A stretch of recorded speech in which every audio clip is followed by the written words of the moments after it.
Really, Mom? What have I done now? Did you really think you could scare me with a plastic skeleton in the closet? Not really, but I'm running out of ideas. You didn't even flinch at the severed hand in the fridge. You know you're one prank away from me taking the spare key back from you. Also, Halloween is weeks away. Yeah, but you'd be expecting it on Halloween. Mom, it's time to face the facts. I'm not 10 anymore. Don't I know it? It used to be so easy when you and your brother were little. Cut a hole in a box, a dab of ketchup on my finger, and voila! 2 screaming kids. That's just it, Mom. Halloween is for kids. No, Halloween is for parents to scare their kids. It's the one night of the year where you can terrify your children and no one calls child protection. Us parents need that. Mom, that's a terrible thing to say. I'm joking. Kinda. But I do miss those Halloweens when you and your brother were little. I guess I'm finding it a little hard to let you go.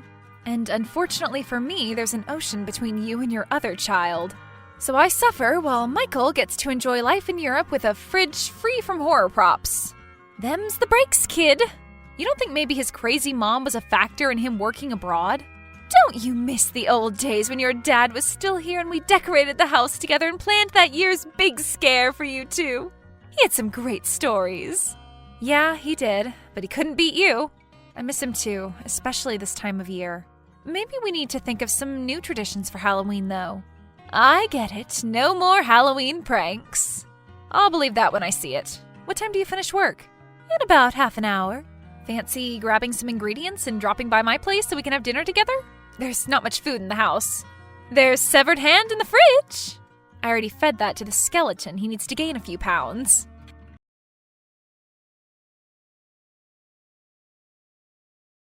Hi, sweetheart. Could you come over tonight? I'd like to decorate the house for Halloween. I could use some help. Sorry, Mom, I'm working late. I have a planning meeting about this year's Halloween night at the library.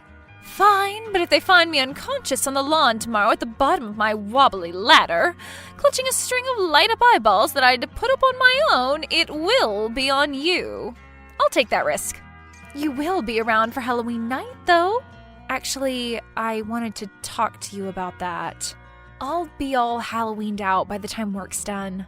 The library has a whole evening of events for kids, so I'll be the one clearing up when they're all gone. So, I'll be alone for Halloween? Just me and a pumpkin-spiced cookies? I guess I'll just have to hope your dad will haunt me for the evening. In the spirit of making new Halloween traditions, I thought maybe you could come down and help. You'll love it. There's all the usual hokey Halloween stuff, and we read the kids a ghost story. That would be great! Plenty of kids to scare! As long as you keep it child-friendly. Remember, these are other people's kids. But I can tell them about Sheila Shush, right? Who the heck is Sheila Shush? You work at the library and you don't know about Sheila Shush? Should I? Her story must be in the local history section or folklore section, maybe. She was a librarian in the 50s, I think. She was a really stern old-school librarian. No one dared return their books late to her, and no one made a sound in the library in case she shushed you. Oh no, this is going to be one of your stories, isn't it? She'd had a hard life, the oldest of 12 children, dirt poor, a missing mom, and a drunk and violent dad. Yep, you're on a roll. Keep going. She'd learned to value silence. She spent her life listening for the raised voices of her dad, and making sure her siblings all sat silently in the dark of their room, so they wouldn't become the target of his rage. A little cliched, but go on. To Sheila, silence meant safety, so it's no wonder that she ended up working in the library, and she would not let anyone shatter her cherished silence. If you dared to make even the tiniest noise, even a cough or a sneeze, you would be given a shush, but not a normal shush. Sheila had perfected a shush that felt like it was slashing your eardrums. You only needed shushing once by her, and you never dared speak in the library again. Except there was this one kid, Norman. You know, that one kid who just can't resist pushing the boundaries? The one who enjoys breaking the rules and sending pompous authority figures into a rage. Like the anti-you. Hey, I had a rebellious phase. You mean your 3-day goth phase? I love you very much, but you didn't really pull it off. It wasn't so much to do with bad choices as it was to do with bad makeup. Geez, don't hold back, Mom. Can I please finish my story? Norman was the real deal, a rebel without a clue. After his first shush, he made Sheila his target. One dark October afternoon, he stuffed his ears with cotton wool, blew up his best whoopee cushion, and marched on up to the second-floor stacks. He popped out from the end of the stacks and leaned over the railing to look down over Sheila at her counter, and squeezed that whoopee cushion with impish delight.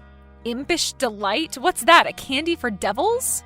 Quit it! You're ruining the atmosphere! Stop with the cutting remarks or I'll shush you! Sheila fired off a shush on instinct, but as she registered the vulgar noise, she spun on her heels and met Norman's eyes with fury. He wasn't smiling anymore. He watched in shock as Sheila darted for the stairs and flew up them, shushing all the way. He quickly jumped back into the stacks and hid behind the furthest bookshelf. He removed the cotton wool from his ears, listening in silence as Sheila patrolled the stacks, shushing all the way. As she came close, he ran to the end of the row, hid behind the next shelf. Listening carefully the whole time, he managed to stay hidden for 15 minutes. But suddenly there was silence. He thought he heard quick footsteps on the wooden staircase and thought she might be laying in wait at the bottom of the stairs. To be sure, he carefully came out of the stacks and peeped over the railing to the floor below. Sheila wasn't at the foot of the stairs. She was behind him. As he turned, he came eye to eye with her. He backed up against the railing. Sheila, eyes wild with fury, puckered up her thin, blood-red lips and gave her most violent shush ever. All the rage and frustration crystallized into one sharp, ear-shattering shush. No one knows what happened next. Some say she pushed him. Some say he was already dead from that terrible shush. Either way, Norman went over the railings. Sheila knew right away that it was over for her. She would never see her precious library again. She simply met Norman's dead eyes, smiled a bitter smile, put her finger to her lips, then threw herself over that railing down onto the polished marble floor of her beloved sanctuary. Wow, Mom, that one's dark even for you. Darling, it's not over yet. This is obviously a ghost story. They say her spirit still walks the stacks searching for Norman, ready to rush to any noise. And you best be quiet up there. My mom told me that a couple of kids had died there. Just found on the floor a trickle of blood coming out of their ear. The official story is they had a brain hemorrhage, but how did two kids have one at the same time? Everyone knows they died from a deadly shush from Sheila. Yeah, don't tell that story to the kids, please.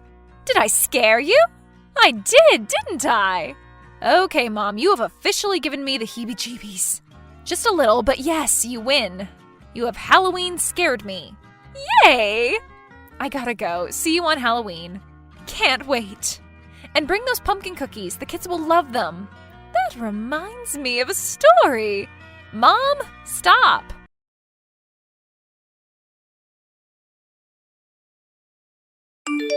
Hey, Mom, just checking you are ready for tomorrow. I was thinking you could meet me at the library around 5 to help me set up. Yes, I'll be there. Great. By the way, I had a look at the library archive. There was a Sheila Sanderson who worked at the library in the 50s. Her paycheck stopped suddenly in October in 1954. And there is a newspaper report about the mysterious deaths of a brother and sister in the library on Halloween. But I can't find any stories about Norman or Sheila. I can't believe I didn't know about it. Really? That's interesting. Oh, I thought I'd at least get a told you so. Sorry, told you so.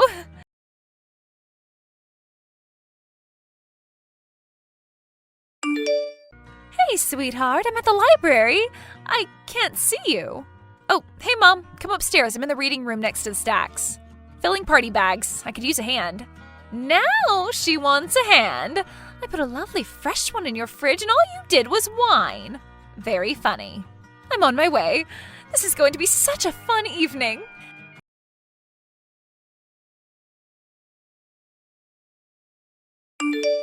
This has been such a great night. I'm just getting the decorations from the front steps in. Could you be a dear and get my coat and purse from upstairs? Sure, Mom. I'm just locking up. I'll meet you outside.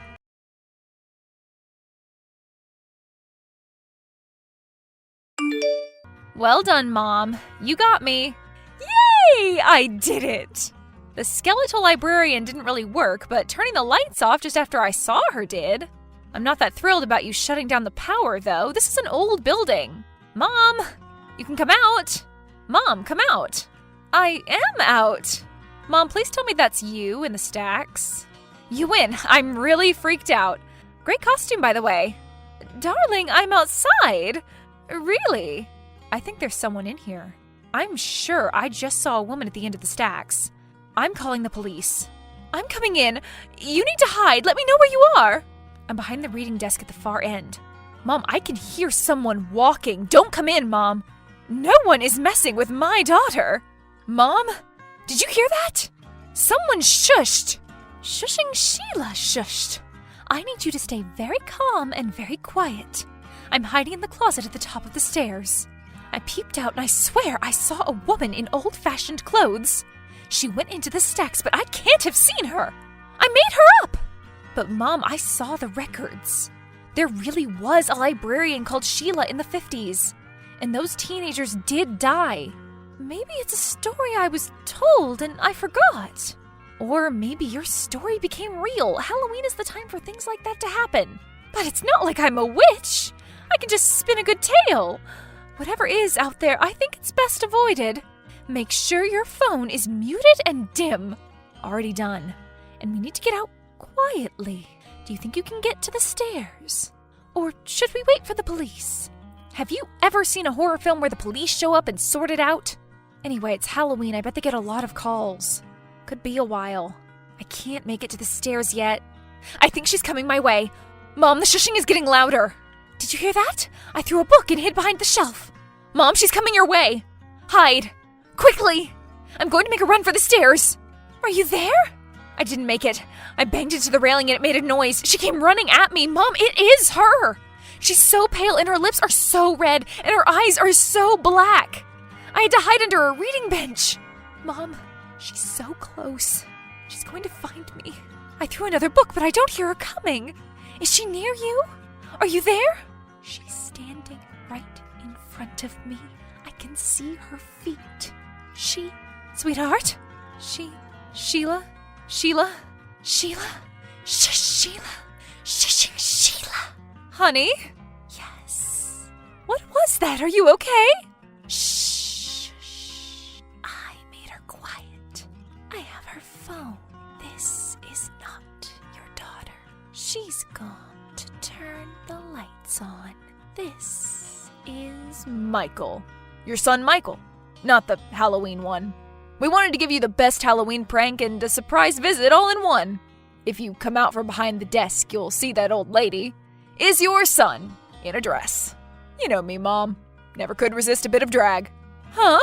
Is that really you? Think for a moment, Mom. Is the ghost of a woman you completely made up real? Or do you have a son and daughter who know that Halloween is your favorite time of year and wanted to give you the best scare ever? Where are you, by the way? I thought you were behind the desk. Darling, I don't know if I want to hug or strangle you both. I'm in the ladies' bathroom. I know it never works out well in the movies when someone hides in there, but you two didn't leave me much choice. I was gonna pee my pants. I'll be out in a moment. Don't you dare turn out those lights. Mom, it's your daughter again. I just gotta know right now. I got you, right? Oh, you did. I'm coming out now. Please be outside the door. I don't want to walk anywhere in this place alone. I guess some mothers might be mad, but now my heart has stopped racing. I'm kind of proud that my son and daughter loved their mother enough to scare her to death on Halloween. You two are the best kids ever. Shush! You're making me blush. Very funny.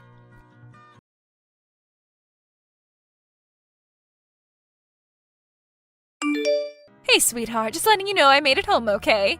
Thank you for a wonderful night. Glad you enjoyed it. Can you remember to grab my librarian skeleton when you get to the library tomorrow? Yeah, it's here. I picked it up with all the other Halloween stuff. Are you sure? Positive. I'm sure I saw it peeping out from the second floor window of the library as we were leaving. No, it's here. Then who...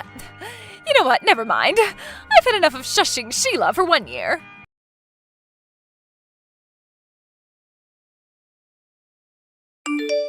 Since our night of terror, Mom hasn't pulled any more Halloween pranks on me or Michael. But she has been helping with nearly every kids event at the library. It's given her a new lease of life. The Halloween event is her favorite, though. She dresses up as Sheila Shush and tells a much tamer version of her story. The kids love running around the stacks while she chases them. She even made it onto the local news with her story, and despite it all being made up, people do stop her in the street and tell her that she told the tale wrong and add a new bit to the legend. And several people have said they've seen her on the second floor. I think Mom really did make a ghost real. Happy Halloween, everyone, and remember, if you hear a shush when you're next to the library, be ready to run. Sheila is overdue a victim.